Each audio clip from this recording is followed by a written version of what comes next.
আজি আলোচনা কৰিবলৈ ওলাইছো আধুনিক পৰ্যাবৃত্ত তালিকাত মৌলৰ ধৰ্মৰ পৰিৱৰ্তনৰ প্ৰৱণতা trends in the modern periodic table আৰু তাৰে প্ৰথম ধৰ্মটোৱে আমি লম যোজ্যতা যাক ইংৰাজীত কোৱা হয় ভ্যালেন্সি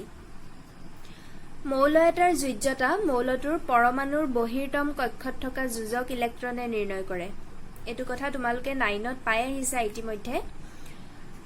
কোনো এটা মৌলৰ যোজ্যতা কি হ'ব হেতু মৌলটোৰ বহিৰ্তম কক্ষত তাৰ মানে একেবাৰে বাহিৰৰ কক্ষত কেইটা ইলেক্ট্ৰন আছে হেতুৰ ওপৰত নিৰ্ভৰ কৰে এতিয়া সোৱা মই অকমান মলত পেলাই দিছো সকলো মৌলয়ে তাৰ বহিৰ্তম কক্ষত 8টা ইলেক্ট্ৰন ৰাখিব বিচাৰে তাৰ মানে বাহিৰৰ কক্ষটোত ম্যাক্সিমাম 8টা লৈকে থাকিব পাৰে আৰু সকলো মৌলয়ে বিচাৰে যে তাৰ বহিৰ্তম কক্ষটো 8টা ইলেক্ট্ৰনেৰে ভৰি থাকক কাৰণ তেতিয়া হিহতি নিষ্ক্ৰিয় গ্যাস অৰ্থাৎ সম্ভ্ৰান্ত যিবোৰ মৌল আছে 18তম বৰ্গৰ সেই সম্ভ্ৰান্ত মৌলবিলাকৰ নিচিনা হৈ যায় জেনাৰেলি বেলেগৰ লগত তেতিয়া ৰিয়েক্ট কৰিব নিবিচাৰে বিক্ৰিয়া কৰিব নিবিচাৰে তে নিজৰ মতে থাকিব পাৰে সেই কাৰণে সকলো মৌলয়ে তাৰ বহিৰ্তম কক্ষ 8টা ইলেক্ট্ৰনেৰে কেনেকৈ ফিল আপ কৰি ৰাখো হেতুৰ বিষয়ে চিন্তা চৰ্চা কৰি থাকে তো এতিয়া সোৱা মই প্ৰথম সোডিয়ামৰে উদাহৰণ দিছো সোডিয়ামৰ পাৰমাণৱিক সংখ্যা কিমান তোমালোকে জানাই 11 হয়নে এতিয়া ইয়াৰ ইলেক্ট্ৰনীয় বিন্যাস মই যোৱাটো ভিডিঅত কৈছিলে 2.8.1 হয় অৰ্থাৎ প্ৰথম কক্ষপথত 2টা ইলেক্ট্ৰন দ্বিতীয় কক্ষপথত 8টা ইলেক্ট্ৰন আৰু তৃতীয় কক্ষপথ যেটো তাৰ বহিৰ্তম কক্ষ তাত এটা ইলেক্ট্ৰন থাকে এতিয়া সোৱা এই সোডিয়ামে এই যে বহিৰ্তম কক্ষত এটা ইলেক্ট্ৰন আছে কিন্তু হি কি কৰিবলৈ বিচাৰে বহিৰ্তম কক্ষত 8টা ইলেক্ট্ৰন কৰিবলৈ বিচাৰে এটো মৌলসমূহৰ প্ৰবৃত্তি এতিয়া সোৱা বহিৰ্তম কক্ষত এতিয়া আছে এটা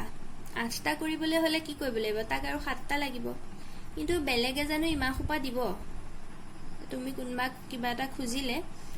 ধৰা চকলেট খুজিছা বেলেগৰ হাতত যেনবা 10টা চকলেট আছে তাৰপা তোমাক জানো 7টাই দি দিব কেতিয়াও নিদিয়ে এটা বা দুটা দিব পাৰে তাতকে বেছি দিব জানো তো মৌলবিলাকৰো তেনেকুৱা তো ইয়াকটো ফিল আপ কৰিবলৈ হলে আৰু 7টা লাগিব কিন্তু সেই 7টা বেলেগে জেনাৰেলি দিব নিবিচাৰে কাৰণ কোৱান্টিটিটো বহুত বেছি হৈ যায় কিন্তু যদি ই এই 1 নম্বৰৰ ইলেক্ট্ৰনটো বেলেগক দি দিয়ে তেতিয়া সোৱা তাৰ 2 নম্বৰ কক্ষটোৱে বহিৰ্তম কক্ষ হৈ যাব আৰু এটো 8টা ইলেক্ট্ৰনেৰে কমপ্লিট হৈ থাকিব হি এটা সম্ভ্ৰান্ত মৌলৰ নিচিনা অৱস্থা পাব গতিকে সোডিয়ামে কি কৰিব বিচাৰে 8টা কমপ্লিট কৰিবৰ কাৰণে 7টা লুৱাতকে এটা এৰি দিয়াটো তাৰ কাৰণে বেছি ইজি হৈ যায় গতিকে ই তাৰ বহিৰ্তম কক্ষৰ যেটো এটা ইলেক্ট্ৰন থাকে হেতু পটককে বেলেগক এৰি দিব পাৰে আৰু এৰি দি পেলাই হি কি কৰে এটা ইলেক্ট্ৰন কমি যোৱা মানে কি এই যে 11টা ধনাত্মক চাৰ্জ আছিল যাৰ লগত 11টাই মাইনাস চাৰ্জ আছিল হয়নে ঋণাত্মক আধান আছিল তো এটা ঋণাত্মক গুচি যোৱাৰ লগে লগে এটা ইয়াৰ 10টা প্লাস 10টা মাইনাস কিন্তু এটা প্লাসটো বেছি হৈ থাকিল হয়নে গতিকে সোডিয়াম পজিটিভ আয়ন গঠন কৰে তো ই যে এটা ইলেক্ট্ৰন লোকক এৰি দিব পাৰে তো হেতুৱে হল তাৰ যোজ্যতা সোডিয়ামৰ যোজ্যতা হল 1 নেক্সট এতিয়া সোৱা মই কালি বনাই থোৱা দ্বিতীয় পৰ্যায়ৰ মৌলকিটা কনসিডাৰ কৰিছো ইহঁতৰ ইলেক্ট্ৰনীয় বিন্যাস মই লিখিয়ে থোৱা আছে কালি মই এখিনি বুজাইছিলো হয়নে গতিকে আকৌ ৰিপিট নকৰো এতিয়া ইহঁতৰ যোজ্যতাবিলাক কেনেকৈ হ'ব সোৱা লিথিয়ামৰ বহিৰ্তম কক্ষত এটা আছে গতিকে হি এৰি দিবলৈ বিচাৰিব তো ই এৰি দিলে তাৰ প্ৰথম কক্ষটোৱে বহিৰ্তম কক্ষ হ'ব যেটো প্ৰথম কক্ষত ম্যাক্সিমাম 2টা থাকিব লাগে তো 2টা আছে তাৰ তো হি সম্ভ্ৰান্ত মৌলৰ নিচিনা কাম কৰিব তো এই যে এটা এৰি দিয়ে লোকক গতিকে ইয়াৰ যোজ্যতা হল 1 হয়নে নেক্সট বেৰিলিয়ামে ইয়াৰ বহিৰ্তম কক্ষত 2টা আছে তো হি হে 2টাই বেলেগক এৰি দিব বিচাৰে তো ইয়াৰ যোজ্যতা হল 2 ঠিক তেনেকৈ বোৰনৰ বহিৰ্তম কক্ষত 3টা আছে ইয়াক কমপ্লিট 8 কৰিবলৈ হলে 5টা লাগিব তো 5টো এটা ডাঙৰ এমাউন্ট হয় তো 5টা কোনেও নিদিয়ে এটা গতিকে এই 3টাকে লোকক এৰি দিয়ে গতিকে ইয়াৰ যোজ্যতা হল 3 আৰু যেটো কাৰ্বনৰ বহিৰ্তম কক্ষত কি আছে 4টা ইলেক্ট্ৰন আছে তো তাক কমপ্লিট কৰিবলৈ হলে আৰু 4টা লাগে তো এতিয়া সোৱা তাক কোনোবাই দিলেও 4টা দিব লাগিব, তো ই এৰিবলগীয়া হলেও 4টাই এৰিব লাগিব। এনেকুৱা কাৰ্বন জাতীয় যাৰ মানে পুৰা ইকুৱেলি হাফ এমাউণ্ট এটা থাকে, তো সি এৰিও নিদিয়ে বা লোকৰ পৰা পটককৈ লৈও নলয়, ই অলপ বেলেগ টাইপত কাম কৰে। আৰু ইয়াৰ এই 4টাই হয়, তো ইয়াৰ যোজ্যতা হ'ল 4, হৈছেনে? আকৌ নাইট্ৰজেনৰ ক্ষেত্ৰত চোৱা, ইয়াৰ বহিৰ্তম কক্ষত 5টা আছে, 8টা কৰিবলৈ হ'লে তাক 3টা লাগে। তো এই যে বোৰনে দেখিছানে 3টা যে এৰি দিছে, তো সেইটো নাইট্ৰজেনে গ্ৰহণ কৰিব পৰা হৈ আছে। এইটো কোনোবাই 3টা এৰি দিছে যেতিয়া 3টা ল'ব পাৰে, এই 3টা যিহেতু ল'ব তাৰ যোজ্যতা 3। ঠিক তেনেকৈ অক্সিজেনৰ 6টা আছে আৰু 2টা হ'লে 8টা হৈ যায়। তো যোনে 2টা এৰি দিব ই গ্ৰহণ কৰিব পাৰে, তো ইয়াৰ যোজ্যতা হ'ল 2। ঠিক তেনেকৈ ফ্ল'ৰিনৰ 7টা আছে, তো 8টা বনাবলৈ কি লাগে আৰু 1টা লাগে। তো যিবিলাকে 1টা এৰি দিব ই সেইটো গ্ৰহণ কৰিব পাৰে, তো ইয়াৰ সেই যোজ্যতা হ'ল 1। ঠিক আছে? তো পৰ্যায় এটাত যোজ্যতাবোৰ এই ধৰণে সাল সলনি হয়। কি হৈছে, প্ৰথম বাওঁফালৰ পৰা সোঁফাললৈ যাওঁতে যোজ্যতাবোৰ বাঢ়ি যায়, বাঢ়ি গৈ এটা পজিশ্যন পাইগে পিক পইণ্ট, 4টো মেক্সিমাম, তাৰপিছত আকৌ লাহে লাহে কমি আহে। বুজি পাইছানে বাৰু? কিন্তু বৰ্গ এটাত যিহেতু একেজাতীয় মৌল থাকে আৰু সিহঁতৰ বহিৰ্তম কক্ষত সমান সংখ্যক ইলেক্ট্ৰন থাকে বৰ্গ এটাত থকা মৌলবিলাকৰ, গতিকে বৰ্গ এটাত ওপৰৰ পৰা তললৈ নামি গ'লেও তাৰ যোজ্যতাটো সেম থাকে, একো পৰিৱৰ্তন নহয়। তোমালোকক ইয়াৰ পৰা কেতিয়াবা সুধিব পাৰে বৰ্গ আৰু পৰ্যায় এটাত মৌলসমূহৰ যোজ্যতা কিদৰে পৰিৱৰ্তন হয়। তো তাৰ কাৰণে তোমালোকে লিখিব লাগিব এই ধৰণে, বৰ্গ এটাত ওপৰৰ পৰা তললৈ যাওঁতে যোজ্যতা একেই থাকে, কোনো সালসলনি নহয়। কিন্তু পৰ্যায় এটাত বাওঁফালৰ পৰা সোঁফাললৈ যাওঁতে যোজ্যতা প্ৰথম বাঢ়ে, তাৰপিছত আকৌ ক্ৰমান্বয়ে কমি আহে। মই এইটোত উদাহৰণ দিছিলোঁ, বুজি পাইছা নিশ্চয়? তেনেকৈ প্ৰত্যেকটো পৰ্যায়ৰ ক্ষেত্ৰতে হয়। নেক্সট ধৰ্মটো হ'ল পাৰমাণৱিক আকাৰ, এটমিক চাইজ। পাৰমাণৱিক আকাৰ বুলি ক'লে পৰমাণু এটাৰ ব্যাসাৰ্ধক বুজায়। যিকোনো পৰমাণুৰ নিউক্লিয়াছৰ কেন্দ্ৰৰ পৰা বাহিৰৰ কক্ষটোৰ মাজৰ যিটো দূৰত্ব, সেইটোৱে হ'ল পৰমাণুটোৰ ব্যাসাৰ্ধ, আৰু ইয়ে পৰমাণুটোৰ আকাৰ বুজায়। তো পাৰমাণৱিক আকাৰ বুলি ক'লে আমি বুজিব লাগিব পৰমাণুটোৰ ব্যাসাৰ্ধৰ কথা। এতিয়া বৰ্গ আৰু পৰ্যায়তনো এই ব্যাসাৰ্ধ কি ধৰণে চেঞ্জ হয়, অৰ্থাৎ পাৰমাণৱিক আকাৰ কিদৰে সলনি হয়, সেইটো চাওঁ আহাচোন। প্ৰথমতে বৰ্গৰ কথাটো চাই লোৱা। ইয়াত চোৱা, প্ৰত্যেকটো বৰ্গতে মই ইয়াতে 3টা বৰ্গ কনচিডাৰ কৰিছোঁ, প্ৰথম বৰ্গ, দ্বিতীয় বৰ্গ আৰু 17তম বৰ্গ। ইয়াত প্ৰত্যেকটো বৰ্গতে যেতিয়া ওপৰৰ পৰা তললৈ নামি অহা হয়, তেতিয়া চোৱা কক্ষপথৰ সংখ্যাটো ক্ৰমান্বয়ে বাঢ়ি যায়। প্ৰথম বৰ্গৰ 3টা মৌল লৈছোঁ, লিথিয়াম, ছডিয়াম আৰু পটেছিয়াম। তো লিথিয়ামৰ কক্ষপথ আছিল 2টা, ছডিয়ামৰ কক্ষপথ 3টা, পটেছিয়ামৰ কক্ষপথ 4টা। ঠিক সেইদৰে দ্বিতীয় বৰ্গটো যিমানে তললৈ অহা যায় কক্ষপথৰ সংখ্যা বাঢ়ি যায়, এনেকৈ প্ৰত্যেকটো বৰ্গৰ ক্ষেত্ৰতেই হয়। এতিয়া চোৱা, কক্ষপথ বাঢ়া মানে কি? ধৰা এইটো এটা যিকোনো এটা মৌল আৰু এইটো তাৰ নিউক্লিয়াছ দেই, আৰু বহিৰ্তম কক্ষৰ যিটো দূৰত্ব নিউক্লিয়াছৰ কেন্দ্ৰৰ পৰা, সেইটোৱে তাৰ আকাৰ। তো যদি কক্ষপথ এটাই থাকে তেতিয়া কি হ'ব, এইকণেই হ'ব তাৰ চাইজ, আকাৰ। কিন্তু কক্ষপথ 2টা থাকিলে কি হ'ব, আকাৰটো বাঢ়ি গৈছেনে বাৰু? আৰু যদি কক্ষপথ আৰু 3টা হৈ যায় তেতিয়াহ'লে তাৰ আকাৰটোতো আৰু বাঢ়ি যাব। গতিকে কক্ষপথ যিমানে বেছি হ'ব তাৰ আকাৰটো সিমানে ডাঙৰ হ'ব। সেইকাৰণে বৰ্গ এটাত যেতিয়া ওপৰৰ পৰা তললৈ অহা যায়, কক্ষপথ বাঢ়ি যোৱাৰ লগে লগে মৌলসমূহৰ আকাৰো বাঢ়ি যায়। ঠিক আছেনে বাৰু? এতিয়া চোৱা, পৰ্যায় এটাৰ ক্ষেত্ৰত কি হয়। মই তোমালোকক দেখুৱাবৰ কাৰণে তৃতীয় পৰ্যায়ৰ মৌলসমূহ লৈছোঁ, sodium, magnesium, aluminium, silicon, phosphorus, sulphur, chlorine আৰু আৰ্গন, আৰু প্ৰত্যেকৰে ইলেক্ট্ৰনীয় বিন্যাস লিখি লোৱা হৈছে। এতিয়া চোৱা, ইয়াতে মন কৰা, তৃতীয় পৰ্যায়ত থকা প্ৰত্যেকটো মৌলৰে কক্ষপথৰ সংখ্যা কেইটা বাৰু? 3টা, হয়নে? 3টা, ইয়াতো 3টা, প্ৰত্যেকটোতে 3টা। ঠিক তেনেদৰে প্ৰত্যেকটো পৰ্যায়তে থকা কক্ষপথৰ সংখ্যা সেম হয়। গতিকে এতিয়া কক্ষপথ যিহেতু একেই, তোমালোকৰ চাগে এনেকুৱা লাগিছে ন যে সিহঁতৰ আকাৰো একেই হ'ব নহয়নে বাৰু কাৰণ বৰ্গৰ ক্ষেত্ৰতটো কক্ষপথৰ ওপৰত নিৰ্ভৰ কৰিছিলে কিন্তু নহয় পৰ্যায় এটাত যদিও কক্ষপথৰ সংখ্যা সীম থাকে কিন্তু ইহঁতৰ আকাৰ একে নাথাকে সোডিয়ামৰ এতিয়া চোৱা পাৰমাণৱিক সংখ্যা 11 তাৰ মানে তাত 11টা ধনাত্মক আধান আছে প্ৰোটন 11টা আছে তাৰ মানে ধনাত্মক আধানৰ সংখ্যা 11 এতিয়া প্ৰথম দুটা কক্ষ বাৰু বাদ দিয়া প্ৰথম দুটাত প্ৰত্যেকৰে সমান সমান ইলেক্ট্ৰন আছে হয়নে তো সিহঁতক লগত কেছ নাই আমাৰ খালি যেটো বহিৰ্তম কক্ষৰ ইলেক্ট্ৰন হেতুৰ লগতহে কথা আছে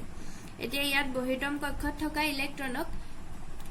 সকলো কেন্দ্ৰই নিজৰ ফালে আকৰ্ষণ কৰি থাকে কেন্দ্ৰত ধনাত্মক আধান থাকে আৰু ইলেক্ট্ৰন বিলাক ঋণাত্মক আধান যুক্ত গতিকে ধনাত্মকে ইলেক্ট্ৰনক আকৰ্ষণ কৰিবই হয়নে তো এতিয়া সোডিয়ামৰ ক্ষেত্ৰতে চোৱা ধনাত্মক আধান 11টা আছে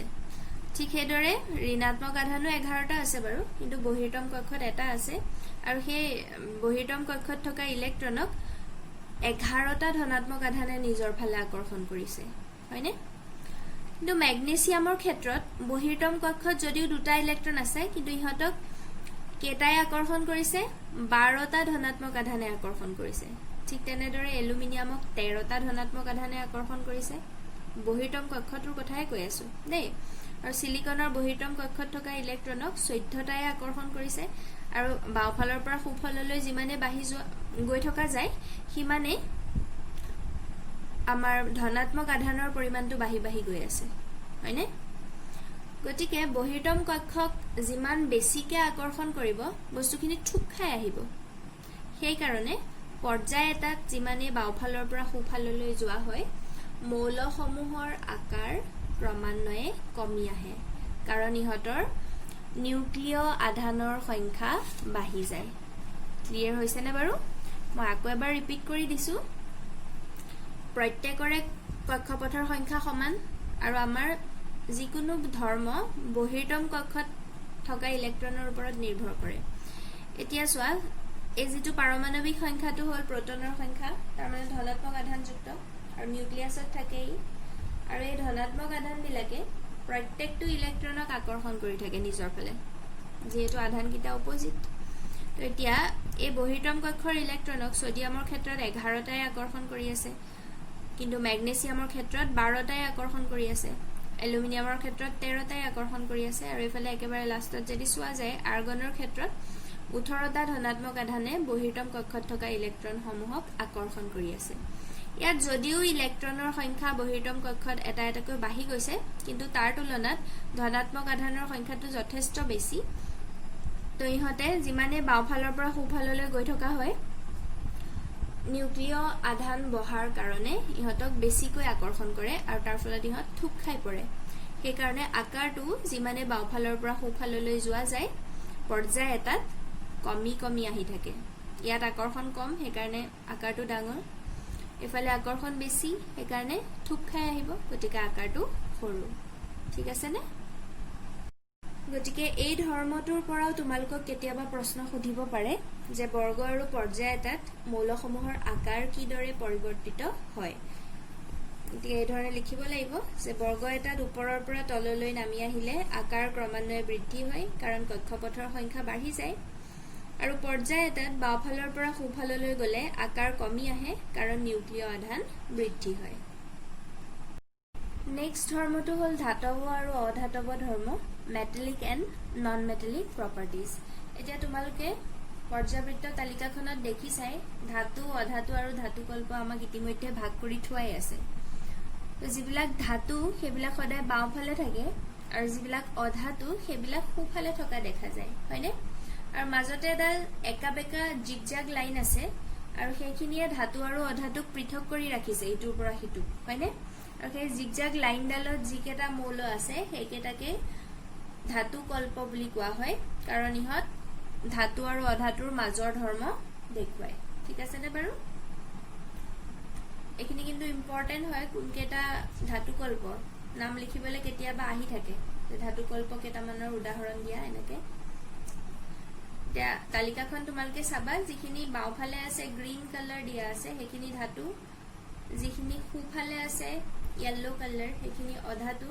আৰু মাজতে যিখিনি জিগজাগ লাইন হৈ আছে পিংক কালাৰ সেইখিনি হল ধাতু কল্প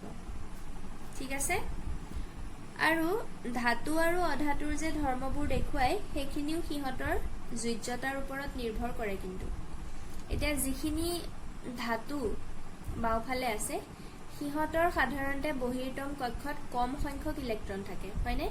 গতিকে ইহঁতে ইলেক্ট্ৰন পটককে হেৰুৱাব বিচাৰে এইখিনি মই আগতে কৈ আহিছো গতিকে মই আকৌ আকি বাকি নেদেখুৱাও জাস্ট কৈ গৈছো বুজি লোৱা আগৰখিনি মনত পেলোৱা যে কি যিবিলাক ধাতু সিহঁতৰ বহিৰ্তম কক্ষত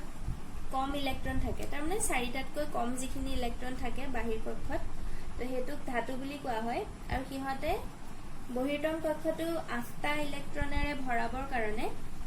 বেলেগৰ পৰা বেছিকৈ ইলেক্ট্ৰন বিচাৰাতকে নিজৰটো এৰি দিবলৈ বেছি সুবিধা পায় গতিকে সিহঁতে এৰি দিবলৈ বিচাৰে ইলেক্ট্ৰন আৰু এই প্ৰৱণতাটোৰ কাৰণে সিহঁতক ধাতু বুলি কোৱা হয় আৰু যিসমূহ অধাতু সমূহৰ বহিৰ্তম কক্ষত 4টাতকৈ বেছি ইলেক্ট্ৰন থাকে আৰু সেই কাৰণে সিহঁতি 8টা ফিল আপ কৰিবলৈ হলে বেলেগৰ লবলৈ চিন্তা কৰে গতিকে এই যে বেলেগৰ লোৱাৰ প্ৰৱণতা হেতুৰ কাৰণে সিহঁতক অধাতু বুলি কোৱা হয় অধাতুৰ ধৰ্ম সেই কাৰণে ইহঁতে দেখুৱায় আৰু যিখিনি ধাতু কল্প সিহঁতৰ বহিৰ্তম কক্ষত 4টা ইলেক্ট্ৰন থাকে সিহঁতি লবও নিবিচাৰে দিবও নিবিচাৰে সিহঁতৰ ক্ষেত্ৰত অকমান কথাটো বেলেগ হৈ যায় সেই কাৰণে ইহঁতক ধাতু নকয় অধাতু নকয় ধাতু কল্প বুলি কোৱা হয় এতিয়া ইয়াৰ পৰা তোমালোকৰ প্ৰশ্ন আহিব পাৰে যে ধাতু আৰু অধাতুৰ ধৰ্ম বৰ্গ আৰু পৰ্যায়ত কিদৰে সলনি হয় এতিয়া বৰ্গ এটাত ওপৰৰ পৰা তললৈ আহোতে ধাতৱীয় ধৰ্ম বাঢ়ি যায় এটো কিহৰ কাৰণে হয় যিমানে ওপৰৰ পৰা তললৈ আহা যায় কক্ষপথৰ সংখ্যা বাঢ়ি যায় গতিকে বহিৰ্তম কক্ষত থকা ইলেক্ট্ৰনবোৰ নিউক্লিয়াছৰ পৰা দূৰত্বটো বাঢ়ি যায় হয়নে যিমানে দূৰত থাকিব আকৰ্ষণ সিমানে কমকে কৰিব পাৰিব হয় নহয় বাৰু ঘৰতে থাকিলে মাহঁতে বেছিকে কথা শুনাব পাৰে তো অলপ আতৰি থাকিলে কথা শুনাবলৈ চান্স পাই জানো তো ইয়াতো ঠিক তেনেকুৱা হয় যে কি বহিৰ্তম কক্ষটো যিমানে দূৰ হৈ যাব নিউক্লিয়াছৰ পৰা সিমানে আকৰ্ষণটো কমি যাব তাৰ মানে সেই ইলেক্ট্ৰনবোৰ অতি সোনকালে হেৰুৱাব পাৰে সিহঁতি আকৰ্ষণটো যেহেতু কম আতৰলৈ গুচি যাব পাৰে সেই কাৰণে বৰ্গ এটাত ওপৰৰ পৰা তললৈ আহোতে ধাতৱীয় ধৰ্ম বাঢ়ি যায় আৰু পৰ্যায় এটাত দেখিছাই বাওফালৰ পৰা সোঁফাললৈ যিমানে যোৱা যায় ইলেক্ট্ৰন এৰি দিয়াৰ প্ৰৱণতাটো কমি আহে লাহে লাহে যিমান বাওফাল পোৱা যায় সিহঁতে ইলেক্ট্ৰন লবলৈহে বিচাৰে সেই কাৰণে সোঁফাললৈ ধাতৱীয় ধৰ্ম কমি যায় আৰু অধাতৱীয় ধৰ্ম বাঢ়ে বুজি পাইছেনে বাৰু এইখিনিলৈকে